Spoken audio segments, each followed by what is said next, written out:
What's up, everybody? Let's talk about the Philly shell. Now, in Dimitri's videos, you're going to see a lot of videos with him using the Philly shell. Yep. There you go. But I'm going to tell you guys something. I think that the use in the Philly shell, by particular MMA fighters in particular, is way overrated. And I hear people describing the Philly shell, and how it's used in YouTube videos, and I guess they understand kind of what it is, but not really. And so I'm going to show the Philly shell, and I'm going to contrast it with Sean Strickland. I think Sean Strickland's use of the Philly shell is kind of overrated. Just like with everything else in his life. And I think that even Bobby Green has used the Philly shell as well.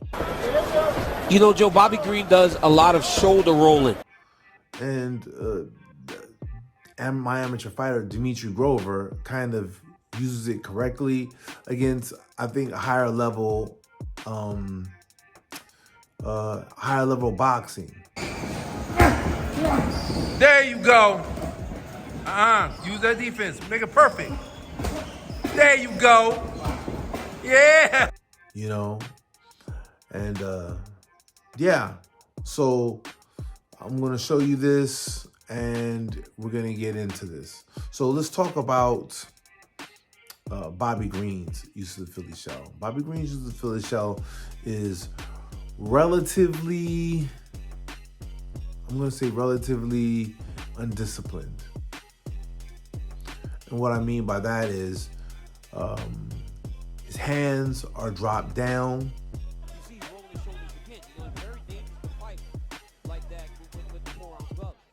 Did a beautiful job there. People there, he's rolling his shoulders, but that's not the Philly shell. The Philly shell is meant to take all of your vital targets, head, upper body, stomach, and make it a small target that is protected. That's really what it's supposed to do. The better you are at making it a small target, the better your Philly shell is. But the problem with Bobby Green is his hands are down a lot of times, and he's simply rolling his shoulders. The problem with Sean Strickland is that Sean Strickland, he's too long.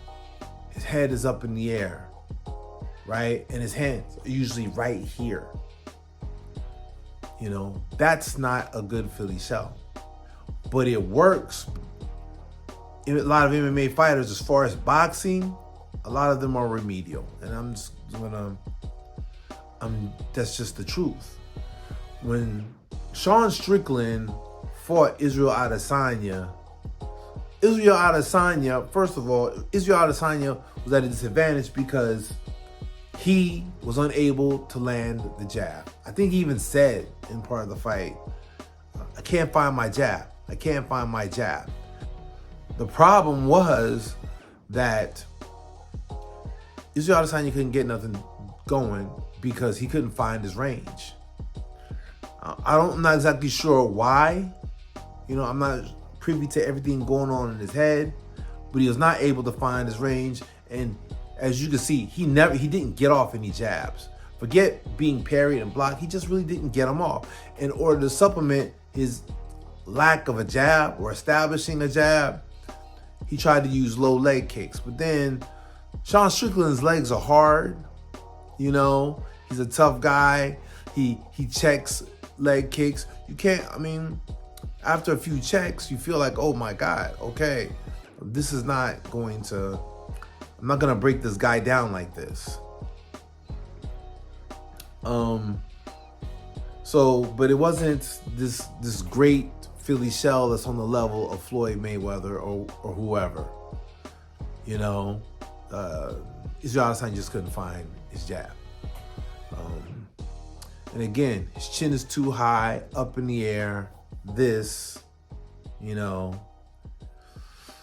And in reality, you know, if you want to make yourself a small target, you should have it here. But that's a whole nother video, and I don't want to give away all of the secret sauce as to how it works, you know. 'Cause, yeah, I don't want to give that away for free on YouTube. There are a few keys to using the Philly shell, and when you know them, you know to look for them. And you know, I watch Sean Strickland, and they aren't there. I watch Bobby Green, and they aren't there. So, yeah, that's, you know, that's what I had to say about this. Please like and subscribe and sound off in the comments. Tell me what you think. And I'm on to the next.